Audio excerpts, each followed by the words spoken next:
आप देख रहे हैं खबर तो समझिए और आपके साथ मैं हूं विवेक। वक्त हो चला खबर को समझने का। नीतीश कुमार ने एक बार फिर महागठबंधन से हाथ मिलाकर सियासत के कई चैप्टर खोल दिए। एनडीए से नाता टूटने की वजह तलाशी जा रही है। कल तक ट्विटर मॉड्यूल पर प्रहार करने वाले नीतीश के छिटकने की वजह थी, लेकिन अब एनडीए गठबंधन टूटने की 3 और वजह सामने आ गई। समझिए कि तकरार की 3 वजह क्या है। बीजेपी से नाता तोड़कर एक झटके में नीतीश कुमार ने सरकार की सूरत बदल दी। चेहरा तो वही रहा, लेकिन सरकार के बाकी अंग बदल गए। इतनी तेजी से नीतीश कुमार ने स्टैंड लिया कि सियासत संबंध विच्छेद की असल वजह अभी भी तलाश रही है। हालांकि सरकार गठन के 3 दिन बाद सुशील मोदी इस नतीजे पर जरूर पहुंच गए कि बीजेपी से नीतीश कुमार के नाता टूटने की वजह 3 थी, जो उन्होंने न्यूज 18 से साझा भी किया। रिश्ता टूटने की वजह नंबर 1, नीतीश कुमार की महत्वाकांक्षा। इस गठबंधन टूटने के 3 कारण हैं। एक तो नीतीश कुमार की महत्वाकांक्षा प्रधानमंत्री बनने की। एनडीए से नाता टूटने की वजह नंबर 2, जेडीयू के राष्ट्रीय अध्यक्ष ललन सिंह की जलन। दूसरा ललन सिंह, जिनको जलन थी इस बात की कि आरसीपी सिंह कैसे बन गए केंद्र मंत्री। और आप देखेंगे तो जिस दिन आरसीपी सिंह बने हैं उसके बाद से वो इस सरकार को गिराने में लग गए। रिश्ता टूटने की वजह नंबर 3, लालू परिवार की व्याकुलता। और तीसरा कारण था लालू परिवार की व्याकुलता।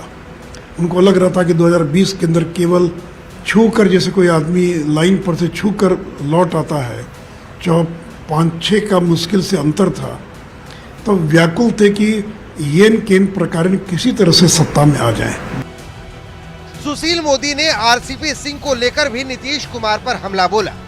सुशील मोदी ने ट्विटर पर कुछ तस्वीरें ट्वीट की, जिसमें नीतीश कुमार और आरसीपी सिंह बेहद करीब और खुश दिखाई दे रहे हैं। सुशील मोदी ने इस तस्वीरों के जरिए ये बताने की कोशिश की है कि नीतीश कुमार आरसीपी के मंत्री बनने से खफा नहीं थे। तस्वीर को ट्वीट करते हुए सुशील मोदी ने लिखा है कि नीतीश जी कह रहे हैं कि मेरी बिना सहमति के आरसीपी सिंह मंत्री बन गए। शपथ के 7 माह बाद एक कार्यक्रम में आरसीपी के साथ नीतीश कुमार। जाहिर है रिश्ता टूटा है तो अभी और भी कई परतें खुलेंगी, जिसका सियासत को इंतजार रहेगा। पटना से न्यूज 18 के लिए आनंद अमृतराज की रिपोर्ट। नीतीश कुमार के स्टैंड और पीएम बनने की चाहत पर सुशील मोदी ने एक और तीखा ट्वीट किया। सुशील मोदी ने कविता की भाषा में ट्वीट कर तंज कसा और लिखा कि विडंबना बिहार की, नीतीश कुमार की पीएम बनने की अनंत चाह, ललन सिंह की आरसीपी सिंह से गोतनी जैसी डाह, पैसे और सत्ता के लिए लालू की भूख अथाह, जनता की नहीं कोई परवाह, देर सवेर झेलनी पड़ेगी आह। सुशील मोदी, राज्यसभा सांसद।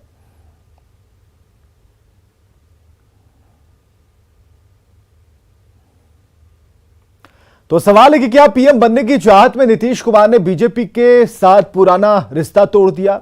हालांकि इसके संकेत पिछली कई सियासी घटनाओं को देखने के बाद मिल रहे थे। खबर समझिए कि बिहार के सियासी घटनाक्रम को 2024 के लोकसभा चुनाव से जोड़कर देखा जा रहा है। बिहार में करीब 2.5 साल तक बीजेपी के साथ गठबंधन की सरकार चलाने के बाद अब जेडीयू ने पुराने साथी के खिलाफ मोर्चा खोल दिया। नीतीश कुमार ने साफ कर दिया कि वो विपक्ष को मजबूत करेंगे। शुक्रवार को ललन सिंह ने भी मंशा जाहिर की थी। ललन सिंह ने 40 सीटें कम करने का प्लान बताया था।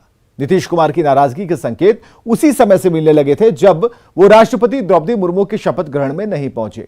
नीतीश रामनाथ कोविंद की विदाई समारोह से दूर रहे और इतना ही नहीं, उन्होंने पटना में अमित शाह से मुलाकात नहीं की। हालांकि सीएम उस वक्त कोरोना पॉजिटिव थे। जेडीयू ने आरसीपी सिंह पर बीजेपी के लिए काम करने का आरोप लगाया था। जहां तक आरजेडी की व्याकुलता का सवाल है तो आरजेडी नेता कई बार सरकार गिराने की बात कह चुके हैं। तेजस्वी ने कल भी कहा था कि असल सरकार महागठबंधन की ही सरकार है। बढ़ते हैं आगे। बिहार में सियासत का पारा ठंडा होने का नाम नहीं ले रहा। 3 दिन पहले सरकार बदल गई तो अब पशुपति पारस में टूट के आसार, उनकी पार्टी में टूट के आसार के कयास लग रहे हैं। कयास लगाए जा रहे हैं कि पशुपति पारस के 3 सांसद जेडीयू के संपर्क में हैं और कभी भी राष्ट्रीय लोक जनशक्ति पार्टी को छोड़ सकते हैं। हालांकि अभी तक पार्टी अध्यक्ष पशुपति पारस हो या फिर उनके सांसद, सभी ने एक सुर में अटकलों को खारिज किया है। क्या टूट जाएगी आरएलजेपी?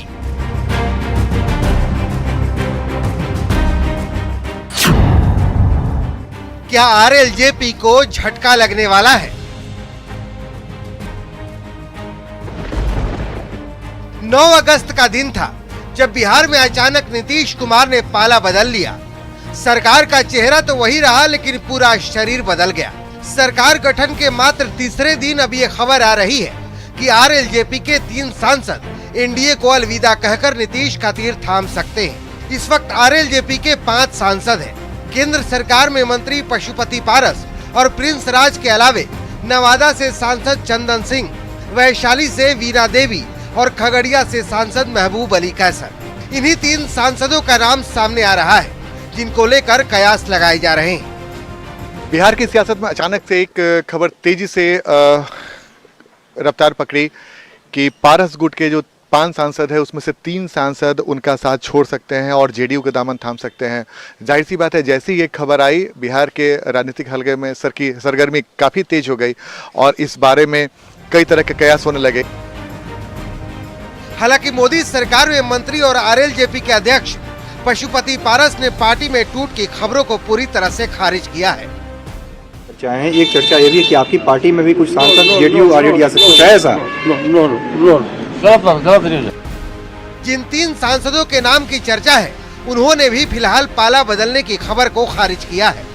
हम एनडीए के हैं, रहेंगे एनडीए में, हम कहीं नहीं जा रहे हैं। जो भी न्यूज चल रहा है, हमको बहुत सारे लोग भी फोन किए हैं, तो सब अपने मनगढ़ंत कहानी बना रहे हैं। चंदन जी से भी बात हुआ है, केसर जी से बात हुआ है, सभी लोग दोनों पटना में हैं, हम अपने आवास मुजफ्फरपुर। ये पूरी तरह से जो है अफवाह है। और जब हम लोग के जो गार्जियन हैं, राष्ट्रीय अध्यक्ष हैं आदरणीय पशुपति कुमार पारस जी, आज से 3 दिन पहले ही घोषणा कर चुके हैं कि हम एनडीए में थे, एनडीए में हैं और आने वाले भविष्य में भी एनडीए के साथ हैं। अब सवाल है कि आरएलजेपी में टूट की खबर अफवाह है, तो ये अफवाह उड़ा कौन रहा है? न्यूज़ 18 के लिए दिल्ली से मितेश कुमार और पटना से आनंद अमृतराज की रिपोर्ट। आरएलजेपी में टूट होने की कयासबाजी के बीच ये जानना जरूरी है कि एलजेपी और आरएलजेपी में फर्क क्या है। एलजेपी के संस्थापक रामविलास पासवान के निधन के बाद उनके भाई और चिराग के चाचा पारस और भतीजे में दूरियां काफी बढ़ने लगी। चिराग पासवान के रवैये से पार्टी में नाराजगी बढ़ती गई और एलजेपी 2 भाग में बंट गया। पशुपति पारस ने अपनी पार्टी का नाम दिया राष्ट्रीय लोक जनशक्ति पार्टी, जबकि चिराग की पार्टी का नाम हो गया लोक जनशक्ति पार्टी रामविलास पासवान की एलजेपी में टूट के बाद चिराग अपनी पार्टी में अकेले सांसद बच गए, जबकि पशुपति पारस गुट के 5 सांसदों ने अलग हटकर पार्टी बना ली और इसके बाद पशुपति पारस केंद्रीय मंत्रिमंडल में शामिल भी हो गए। जमुई से चिराग पासवान, हाजीपुर से पशुपति पारस, खगड़िया से महबूब अली कैसर, नवादा से चंदन कुमार, वैशाली से वीणा देवी और समस्तीपुर से रामचंद्र पासवान। लेकिन कुछ दिन बाद रामविलास पासवान के भाई रामचंद्र पासवान का निधन हो गया, जिनकी सीट पर हुए उपचुनाव में उनके बेटे प्रिंस पासवान की जीत हुई। यानी एलजेपी के 6 लोकसभा सांसदों के नाम में रामचंद्र पासवान की जगह प्रिंस पासवान का नाम जुड़ गया। और अब बात आजादी के अमृत महोत्सव की। आजादी के 75वीं वर्षगांठ पर पूरे देश का जोश आई है। हर घर में तिरंगा शान से लहरा रहा है। धरती से लेकर आकाश और जल तक तिरंगा शान से लहरा रहा है। अमृत महोत्सव पर कैसा है देश का जोश, देखिए।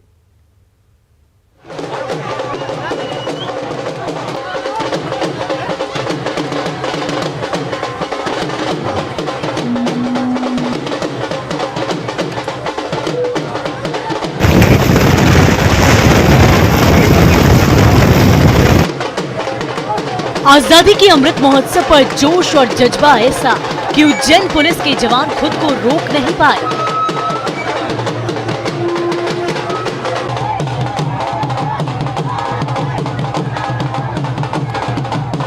पूरा देश इस वक्त आजादी का अमृत महोत्सव मना रहा है। बिहार के भागलपुर ने नया कीर्तिमान स्थापित किया है। यहाँ 75 फीट तिरंगे के साथ यात्रा निकाली गई। तिरंगा के साथ साथ 75 स्वतंत्रता सेनानियों की वेशभूषा में बच्चों को सजा धजा कर यात्रा निकाली गई। तिरंगा यात्रा के दौरान हजारों की संख्या में आम लोगों के साथ साथ स्कूली बच्चों ने पूरे जोश के साथ शिरकत की। इस दौरान भारत माता के जय घोष से पूरा शहर गूंजता रहा। धरती और आकाश के साथ जल में भी तिरंगे की शान बरकरार है। ये तस्वीर दानापुर की है, जहां दीघा घाट पर एसएसबी की 40वीं बटालियन ने आजादी का अमृत महोत्सव को लेकर तिरंगा प्रदर्शन किया। गंगा की धार पर तिरंगा लहराते इन जवानों को देख जज्बे का अंदाजा लगाया जा सकता है। जवानों ने नाव में सवार होकर नदी में तिरंगा लहराया।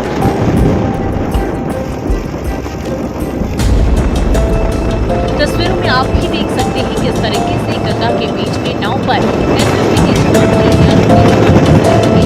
यहाँ तिरंगा लहराते हुए गंगा के बीच धार में जा रहे हैं और तिरंगे की शान को और ज्यादा बढ़ा रहे हैं।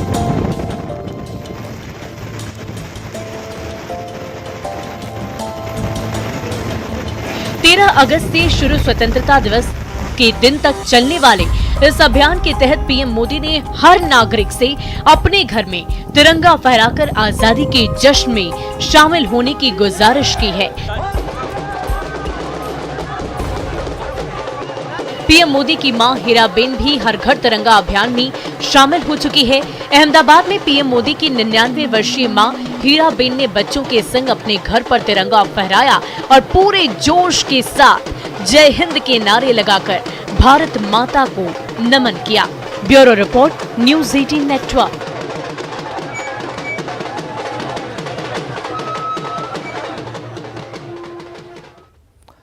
हर घर तिरंगा अभियान सफल हो सके, इसके लिए केंद्र सरकार ने फ्लैग कोड के कुछ नियमों में भी बदलाव किया। आप भी समझिए कि वो बदलाव क्या क्या हैं।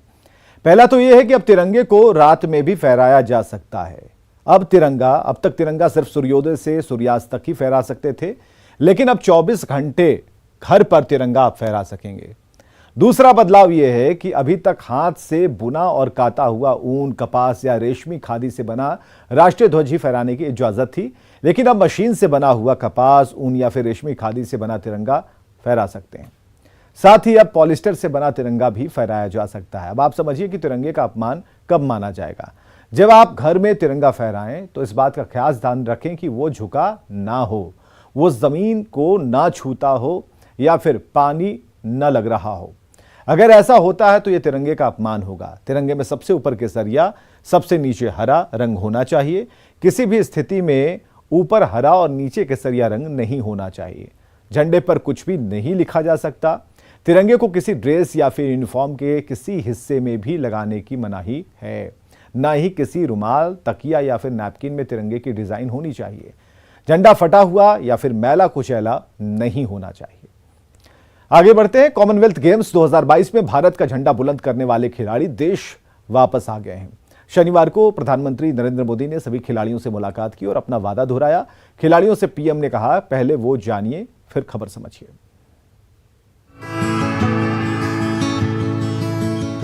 कॉमनवेल्थ गेम्स में इस साल भारत का प्रदर्शन शानदार रहा। भारतीय खिलाड़ियों ने अलग अलग खेलों में कुल 61 मेडल्स अपने नाम किए। देश का नाम दुनिया में रोशन करने वाले सभी पदक वीरों से पीएम नरेंद्र मोदी ने मुलाकात की और विजय उत्सव पर मुलाकात का अपना वादा दोहराया। मैंने आप सभी से कहा था, एक प्रकार से वादा किया था कि जब आप लौटेंगे तो हम सब मिलकर के विजयोत्सव मनाएंगे। मेरा एक कॉन्फिडेंस था कि आप विजयी होकर के आने वाले हैं और मेरा एक मैनेजमेंट भी था कि मैं जरूर कितनी ही व्यस्तता होगी आप लोगों के बीच समय निकालूंगा और विजयोत्सव मनाऊंगा। भारत ने कॉमनवेल्थ गेम्स में 22 गोल्ड, 16 सिल्वर, 23 ब्रॉन्ज समेत कुल 61 मेडल जीतने में कामयाबी हासिल की, जो आजादी के अमृत महोत्सव पर बड़ी उपलब्धि है। पीएम मोदी ने बताया कि बर्मिंघम में जब वो अपने खेल का प्रदर्शन कर रहे थे तब पूरा भारत रतजग्गा कर रहा था। आप सभी तो वहां मुकाबला कर रहे थे, लेकिन हिंदुस्तान में क्योंकि टाइम डिफरेंस रहता है, यहां करोड़ों भारतीय रतजगा कर रहे थे। देर रात तक आपके हर एक्शन, हर मूव पर देशवासियों की नजर थी। जाहिर है पीएम के हौसले अफजाई से पदकवीर खिलाड़ियों के साथ साथ दूसरे खिलाड़ियों को भी आगे बढ़ने की प्रेरणा मिलेगी।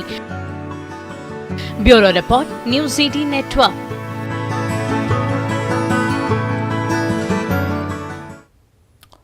तो आजादी के अमृत महोत्सव को लेकर जगह जगह कार्यक्रम आयोजित किए जा रहे हैं और ऐसे में केंद्रीय विद्यालय संगठन की तरफ से भी रीजनल स्पोर्ट्स मीट का आयोजन हुआ। पटना के बेली रोड स्थित केंद्रीय विद्यालय में स्पोर्ट्स मीट का आयोजन किया गया, जहां राज्य भर के केंद्रीय विद्यालय की 550 से ज्यादा छात्राएं खो खो, बैडमिंटन, कबड्डी में हिस्सा लेने पहुंची। खेल के दौरान पूरा कैंपस तिरंगे के रंग में रंगा था, तो खिलाड़ी जोश के साथ भारत मां की जयकारे के नारे लगा रहे थे।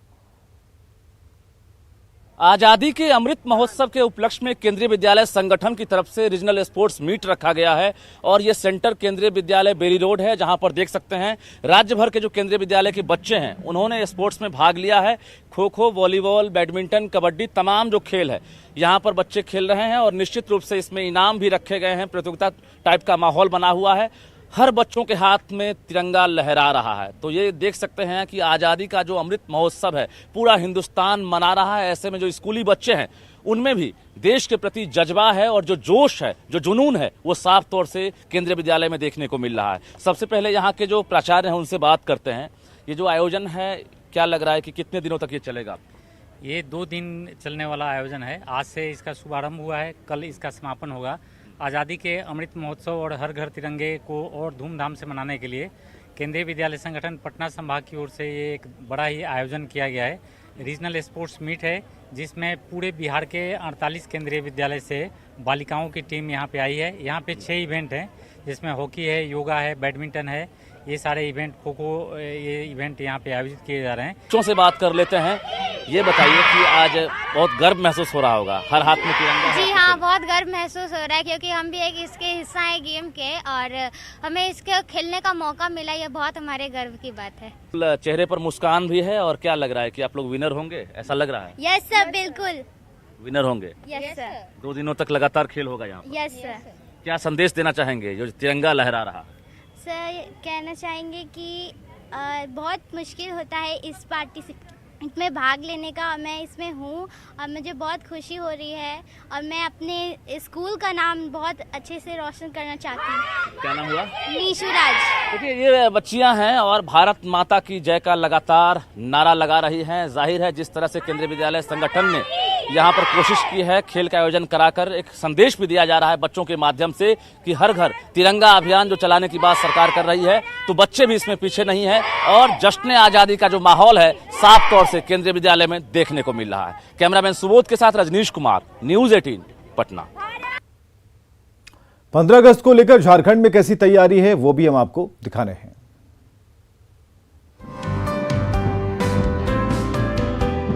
15 अगस्त यानी कि अमृत महोत्सव की गूंज पूरे देश में है। इसी उत्साह के साथ राजधानी रांची में भी तमाम अधिकारी, पुलिस बल तैयारी में जुट गए हैं। रांची के ऐतिहासिक मोरहाबादी मैदान में पुलिस से लेकर एनसीसी कैडेट्स ने स्वतंत्रता दिवस परेड की प्रैक्टिस की। इसमें राज्य के अलग अलग जिले के स्कूल से आए एनसीसी कैडेट शामिल रहे। इस दौरान रांची डीसी के साथ एसएसपी ने भी परेड का निरीक्षण करते हुए कार्यक्रम की तैयारियों का जायजा लिया।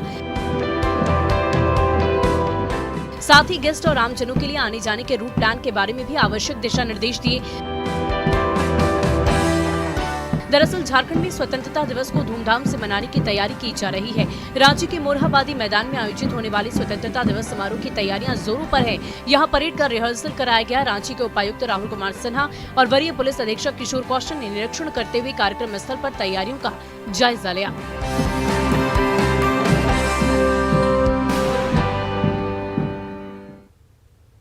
और खबरें लगातार जारी हैं, बने रहिए हमारे साथ।